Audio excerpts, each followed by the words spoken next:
morning. Welcome back to Kingdom Inspired Kidz Podcast, where parents talk. Listen, I'm so glad you're here with me today. This is something that we really need to talk about. So today, we're talking about something that so many parents are struggling with, worrying about, and sometimes feel overwhelmed by. That's emotional regulation and executive functioning skills in kids like ours with ADHD. If you've ever watched your child have a huge reaction to something that seemed like really small, or if you wonder why routines feel so hard, like bedtime or waking up in the morning, getting ready for school, getting ready for church, or if you've ever asked yourself, why does this same thing keep happening? This episode is absolutely for you. Let's start with the emotional regulation.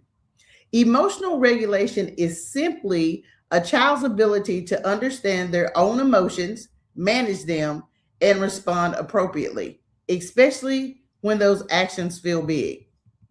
Now, here's something important for parents to remember. Kids with ADHD don't just have emotions, they often feel emotions more intensely and more quickly. So you might feel like a small frustration to us as adults can feel absolutely overwhelming to a child with ADHD.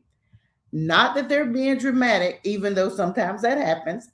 Not that they're being difficult, even though sometimes it feels like that's happening.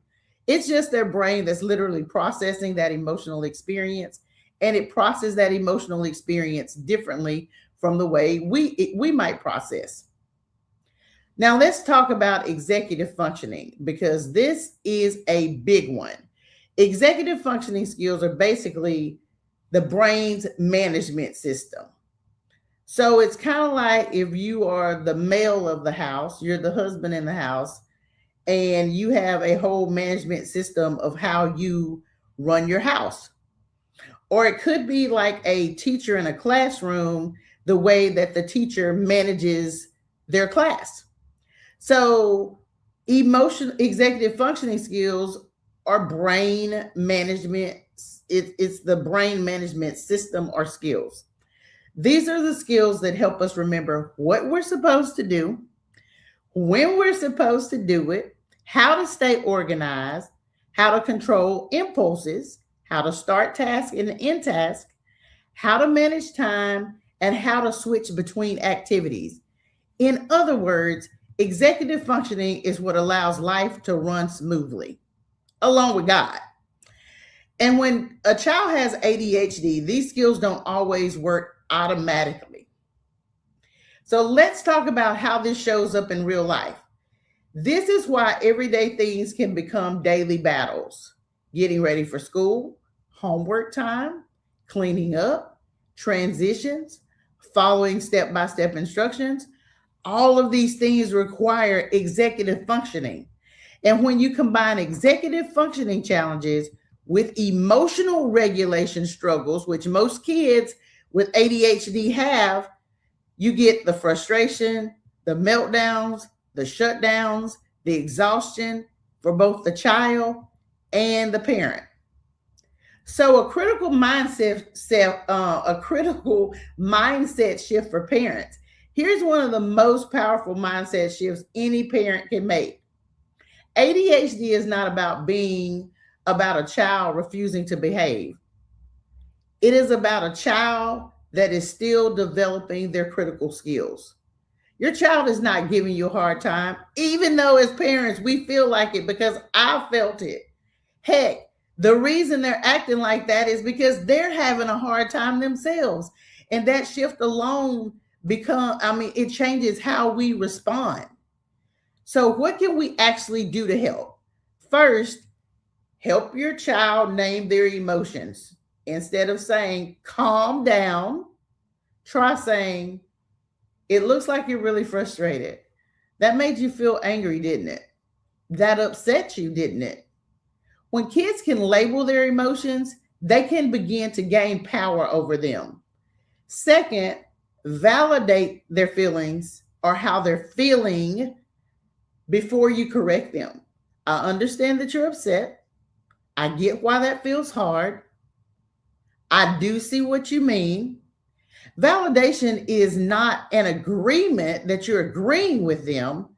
It just means that there's a connection. You're connecting and you're saying to them, hey, I get it. I get it. I understand why you're upset. I get why it feels hard. I understand what you're going through.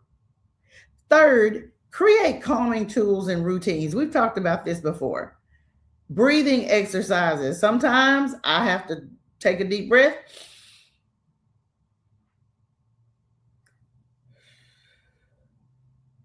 Sometimes I have to take a deep breath like that and count to 10.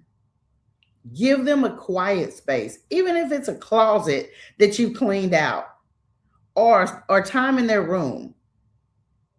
Give them visual reminders. Now, sometimes the kids don't catch the social cues, but you can give them visual reminders. Even if you have things like written on the board. I used to write things on a mirror in the bathroom just to give my daughter some reminders. If you do these things, it consistently builds safety. And so they feel more comfortable when it comes to their emotions. Now, for executive functioning that works, structure is everything. Use visual schedules, break tasks into tiny steps, use timers, keep routines predictable. Don't start switching things up because that confuses them.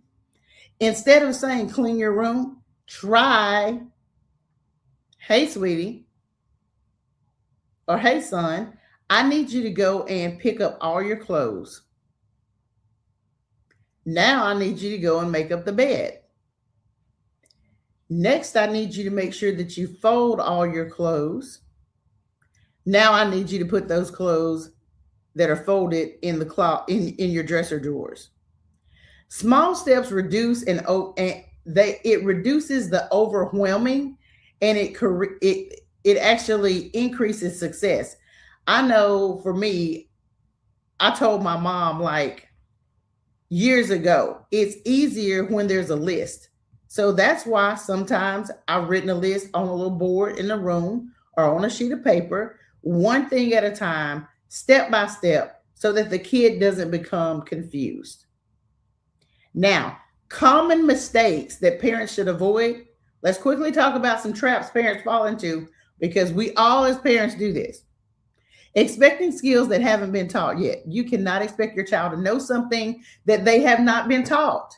Taking emotional reactions personally. I myself have gotten my feelings hurt a lot of times, but I chose to get my feelings hurt because I should have understood as a parent what was going on. It's not that they're trying to hurt your feelings.